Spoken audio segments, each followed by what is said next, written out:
तो दोस्तों, भारत और म्यांमार के बीच हालात तेजी से बदल रहे हैं।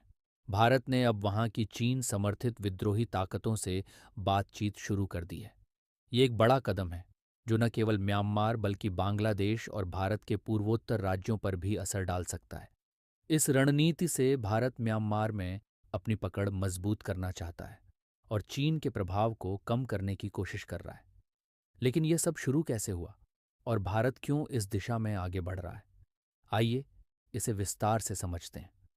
भारत म्यांमार के बीच ऐतिहासिक रिश्ता और भौगोलिक संबंध है। भारत और म्यांमार के बीच 1643 किलोमीटर लंबी सीमा है, जो भारत के 4 राज्यों अरुणाचल प्रदेश, नागालैंड, मणिपुर और मिजोरम से लगती है। बहुत कम लोग जानते हैं कि म्यांमार पहले भारत का ही हिस्सा था। ब्रिटिश राज 1824-1937 तक म्यांमार को भारत के साथ ही रखा गया था। 1937 में इसे अलग कर दिया गया और बाद में 1948 में ये एक स्वतंत्र देश बना। भारत हमेशा म्यांमार के साथ अच्छे संबंध बनाए रखने की कोशिश करता रहा है। भारत ने कई सड़कें, पुल और अन्य प्रोजेक्ट म्यांमार में बनाए हैं ताकि वहाँ की सरकार और लोगों का समर्थन बना रहे। लेकिन चीन भी म्यांमार पर अपनी पकड़ मजबूत करने की कोशिश कर रहा है। चीन वहाँ सड़कों, रेलवे और बंदरगाहों का निर्माण कर रहा है, जिससे वह भारत के लिए एक बड़ी चुनौती बन सकता है। 2021 में म्यांमार में सेना ने लोकतांत्रिक सरकार को हटा दिया और खुद सत्ता संभाल ली।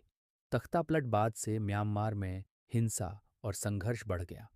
म्यांमार में कई जातीय विद्रोही गुट सक्रिय हैं, जो या तो स्वतंत्रता की मांग कर रहे हैं या म्यांमार सरकार से अधिक अधिकार चाहते हैं। इनमें से कुछ गुट चीन के समर्थन से लड़ रहे हैं। इनमें प्रमुख रूप से चिन नेशनल आर्मी (सीएएनए) शामिल है, जो म्यांमार के पश्चिमी हिस्से और भारत के मिजोरम राज्य के पास सक्रिय है। अब सवाल उठता है कि भारत इन विद्रोहियों से बात क्यों कर रहा है और भारत का मकसद क्या है? भारत अगर इन विद्रोही गुटों को अपने पक्ष में कर लेता है, तो इससे उसे 3 बड़े फायदे होंगे। जैसे नंबर 1, भारत के पूर्वोत्तर राज्यों की सुरक्षा मजबूत होगी। अगर ये विद्रोही भारत समर्थक हो जाते हैं, तो म्यांमार की सीमा से होने वाली घुसपैठ कम हो सकती है। और नंबर 2, चीन का प्रभाव कम होगा। चीन इन गुटों को समर्थन देकर म्यांमार में अपनी पकड़ बना रहा था। भारत अब इसे रोकना चाहता है। नंबर 3, बांग्लादेश पर रणनीतिक दबाव बनेगा। म्यांमार और भारत के इन गुटों से बांग्लादेश के कुछ जातीय समूह जुड़े हुए हैं। अगर भारत इन्हें नियंत्रित कर लेता है, तो बांग्लादेश पर भी भारत की पकड़ मजबूत होगी। हाल ही में मिजोरम के एक सांसद सीमा पार कर म्यांमार में विद्रोही नेताओं से मिले। उन्होंने विद्रोहियों को 2 विकल्प दिए। पहला, भारत का समर्थन करें और सहयोग करें, और दूसरा, अकेले लड़ें और म्यांमार की सेना से टकराएं। कुछ रिपोर्ट्स के अनुसार भारत ग्रेटर मिजोरम नामक एक नया राज्य बनाने की योजना बना सकता है। ये उन जातीय समूहों को एकजुट कर सकता है जो मिजोरम, मणिपुर और म्यांमार में फैले हुए हैं। मणिपुर के नए गवर्नर अजय भल्ला भारत के पूर्व गृह सचिव रह चुके हैं और आंतरिक सुरक्षा के मामलों के विशेषज्ञ माने जाते हैं। मिजोरम के नए गवर्नर जनरल वी के सिंह भारतीय सेना के पूर्व प्रमुख रह चुके हैं और रणनीतिक मामलों में गहरी समझ रखते हैं। इन दोनों की नियुक्ति यह संकेत देती है कि भारत ने पूर्वोत्तर में अपने बड़े प्लान पर काम शुरू कर दिया है। बांग्लादेश में चकमा और कुकी समुदाय के लोग रहते हैं, जो म्यांमार और भारत के विद्रोही गुटों से जुड़े हुए हैं। अगर ये गुट भारत के समर्थन में आ जाते हैं, तो इससे बांग्लादेश में जातीय असंतोष बढ़ सकता है।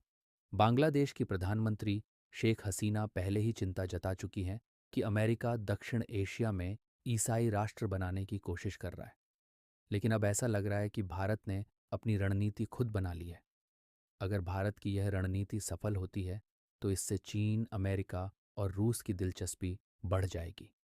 चीन ये नहीं चाहेगा कि उसके समर्थित विद्रोही भारत के साथ चले जाएं। वह भारत की इस रणनीति को विफल करने की कोशिश कर सकता है। अमेरिका पहले ही म्यांमार में लोकतंत्र समर्थक गुटों का समर्थन करता रहा है। वह भारत के इस कदम को सकारात्मक रूप से देख सकता है। रूस म्यांमार की सेना को समर्थन देता है। अगर भारत की यह रणनीति म्यांमार सरकार को कमजोर करती है, तो रूस इससे खुश नहीं होगा।